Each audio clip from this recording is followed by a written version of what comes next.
na ang aabot sa higit 4 na bilyong pisong halaga ng mga eroplano at helicopter na pagmamayari umano ng mga kumpanyang konektado kay Congressman Zaldico.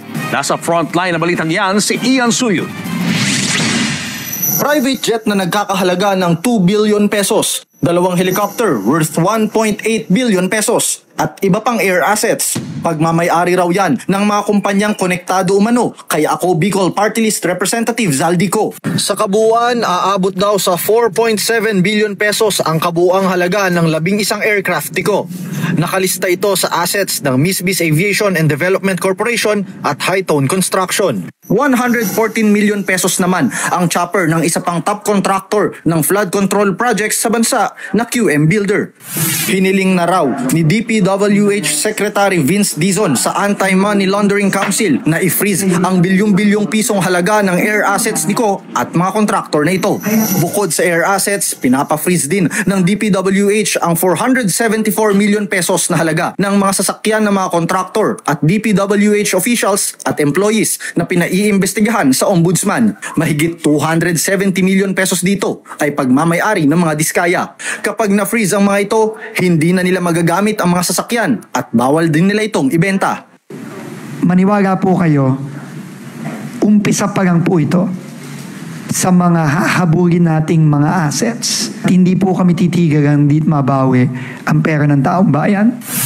Sinumite na nila ang listahan sa AMLAC, ICI at Department of Justice. 10 opisyal naman ng DPWH ang pinagpapaliwanag ni Dizon dahil sa marangyang pamumuhay at substandard projects. Ang ilan sa kanila na booking na nandodoktor umano ng mga dokumento. Kasama dyan ng mga regional directors ng NCR, Central Visayas at district engineers ng ilang lugar. Maluluhong mga pamumuhay.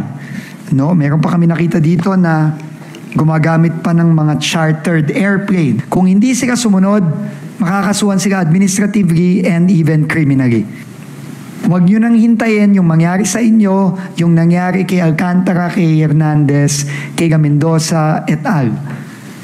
Na nung una, wala akong alam, at kumanta din pala.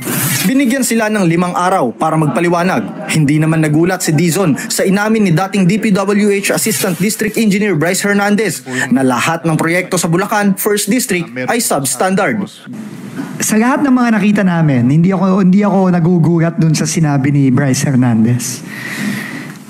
Pero tingin ko hindi lang to 1st District of Bulacan. We have no choice. We have to fix them.